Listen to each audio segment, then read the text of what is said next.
Hey y'all, this is Billy and William and Chloe back here from Perma Pastures Farm. Today's our final flip. How exciting is that? So for those of you following along at home, hey, good luck to you. And just remember, if it doesn't work out the way you wanted, just stay at it. You'll get it. Don't worry about it. Okay, we're gonna flip this stuff and then we have compost tomorrow. So before we get into all that, son, do you want to put that probe in there and see what we got? So last week it was at 130 degrees. Or last flip, rather. Yeah, I keep saying last week, I mean last flip. And now it's at about 110, 115 degrees. So it's starting to cool off. All right, so William, there's been a couple of comments out there regarding pathogens and some of the other things. Why don't we address some of that right now? It seems like we're starting to get a few trolls out there and people that seem dead set on trying to thwart anybody at home giving this a shot. So why don't we address it? Before we get into that, while I was in Australia at a tuna farm on Jeff Lawton's farm, there was this lady from Oregon. She was the only other one of the only other Americans there with me. And we were making compost. We were gathering ingredients to make 18-day compost with Jeff Lawton. And we were gathering bamboo leaves at the time, and she said, oh, you can't compost bamboo leaves because of the high amounts of silica.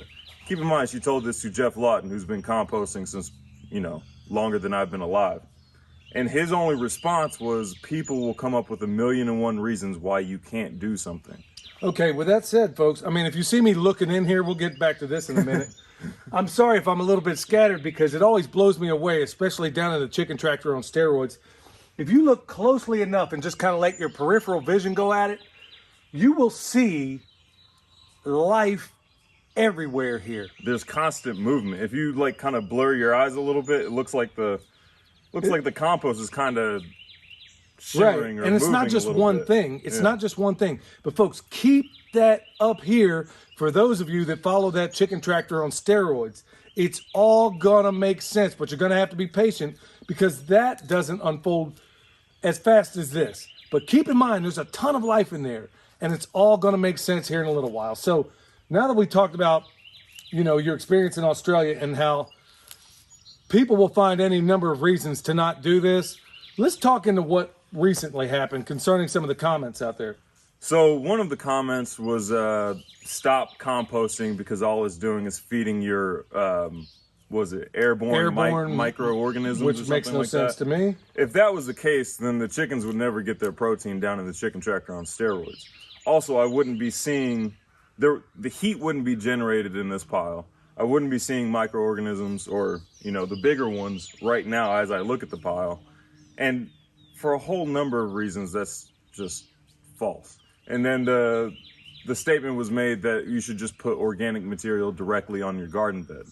Well, okay, yeah. What if that organic material has grazon on it and it hasn't been composted first and the toxins haven't been locked up? Or what if you're using inorganic fruits and vegetables from a grocery store?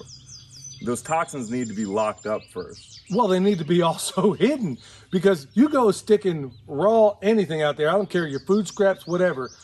Look, folks, we live in the country and we're pretty isolated out here.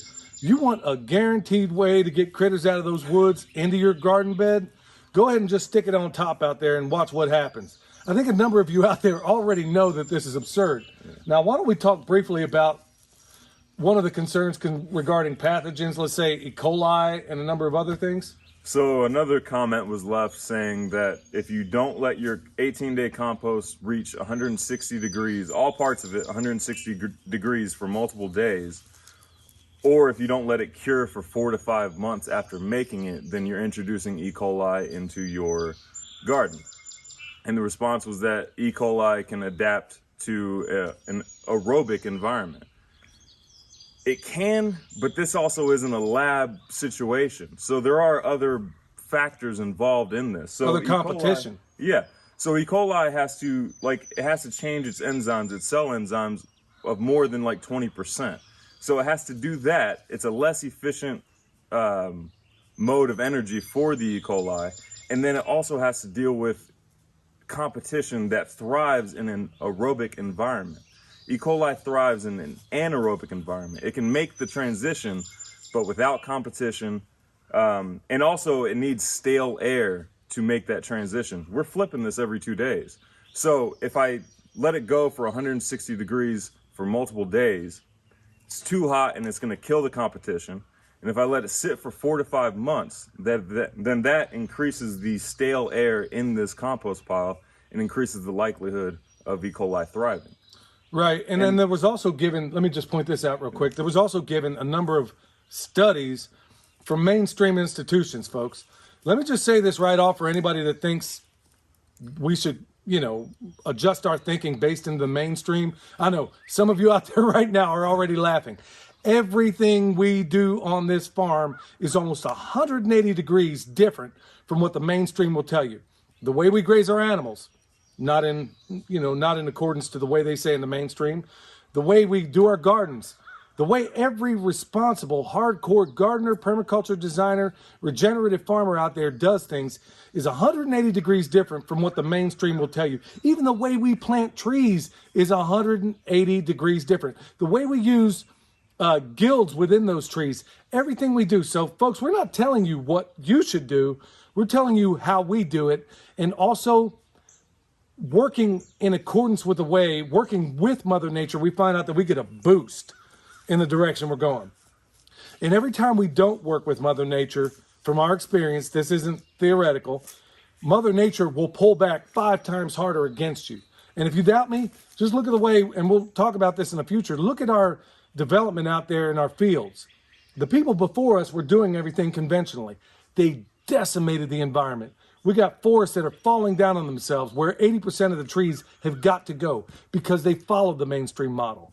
Because we choose to do these things in a more holistic way and looking to nature for our ways to do everything, things have gotten they've gotten easier, and they're going to get easier still. And keep in mind, nature isn't restricted by time.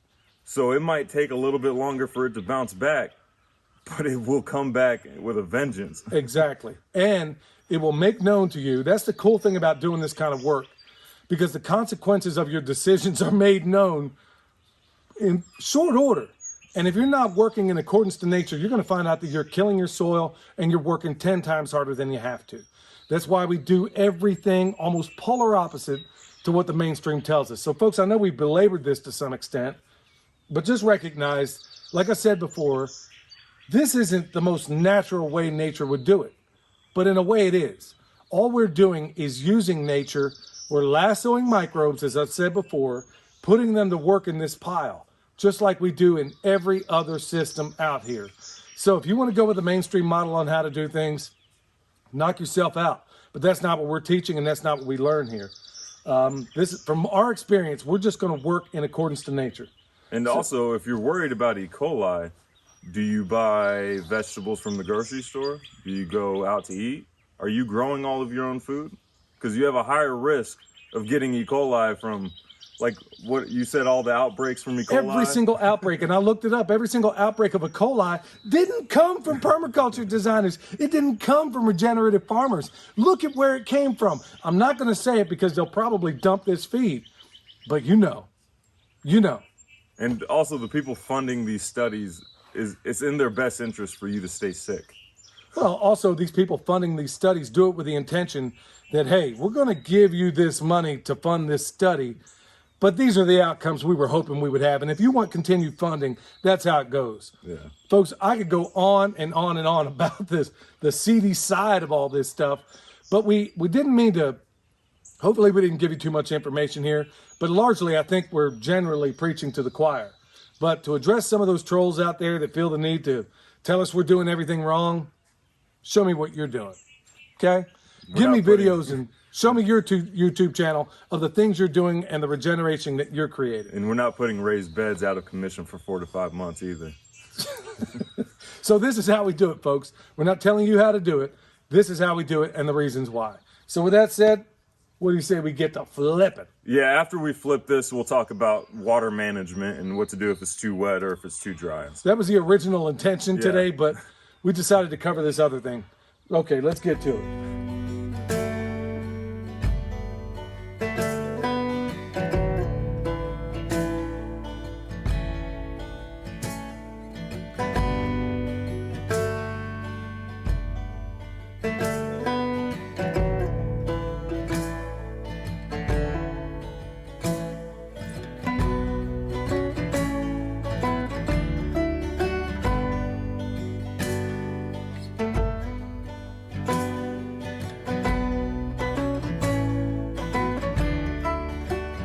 All right, y'all, there you have it. Final flip. Now, tomorrow, this stuff officially becomes compost. But anybody that's ever seen compost before knows that it looks an awful lot like what you got right here. Now, there are some chips of wood in there, here and there, and that's normal because there's pine shavings in there from the brooder and all that kind of stuff. So it's not uncommon to see that sort of thing, but it's still compost. Okay, son, you wanted to cover one more thing. Our initial topic today was going to be water management. We had to cover some of those other things, but we're going to get to it now. So what do we want to talk about? So if your pile is too wet, you can tell if you take like a handful and you squeeze it, and more than like a single drop of water comes out. If the stream is coming out, then it's way too wet. Another indicator is if you have a bunch of white stuff in the middle of your pile. That's not anaerobic bacteria, that's dead aerobic bacteria. So you've created an anaerobic environment in your compost pile, which means there's too much water in there. A ways to fix that is one way is to spread out your pile flat, let it air out a little bit, let the sun hit it, let it dry up a little bit, and then repile it after you hit the correct moisture content. Another possible way of fixing that is to dig like a little chimney in the center, put in a 4-inch piece of PVC pipe with holes drilled in the side of it. Perforated PVC pipe. Put that down in the center and acts as a little chimney. It just increases the air contact with the compost pile. Or you can put it in horizontally, either way. Right, you're making more surface area for the moisture to escape. And if you are flipping your pile and you notice it's really dry, just add water. That's it. Right, but you want to try to do all this on the front end if possible. Because it's just going to delay the whole composting process. And anybody that's new to this, go back. Remember, watch that first video on the composition. This may be the first time you've seen this, but we've had an entire series of things unfold long before you're seeing this. So go back, watch the composition, and see how we put that together and replicate it. So there we have it, folks. Hope everybody enjoyed this. I hope you took a lot away from it. As always, we'll answer your questions. And we'll show you, like I said, probably early next week. We got other big things we need to get done. So we're just going to cover this up and let it sit for a while. Not because it needs to break down or anything, because we have other tasks to do. So we'll get back on this on Monday. Remember, stay tuned for the Chicken Tractor on Steroids updates, which are going to be on Sunday, because it's an entirely different method of compost making that takes you more out of the equation. So, on behalf of Chloe, William, and myself, this is Billy, the Permaculture Pimp Daddy, where PIMP stands for Permaculture is my passion. Remember, subscribe, tell your friends about us. Spread this information, not to evangelize us, but to evangelize the magic of compost making and permaculture. Till next time, we'll see y'all.